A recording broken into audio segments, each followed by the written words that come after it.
All right, the nose gear is in place, as you can see. I'm going to stop this. I'll show you real quick.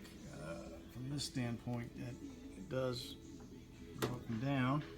Now I'm going to stop it, and I'll get back around the backside so you can see it operating up into the nose well. All right, this is a very awkward position that I'm in. The nose tire is digging into my stomach, so let me just show you. Everything's connected. There's the piston actuator. There's the piston actuator right there. It's the airlines aren't connected up or anything like that. This is just more of a fit check than anything. All right, let's see if I can do this. All right, here we go. So as you can see, it comes up, come on, like so, and goes up, goes into the nose well, like so. Very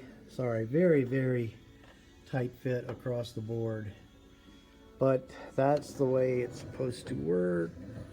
Comes down, goes into my belly, and boom, locked. All right, so good progress. There's a lot of crazy fit issues with this thing. I won't even go into all of them. One, I think I already did a video. This pivot rod right here doesn't go through the two holes in the fuselage well at all. It's just not aligned properly.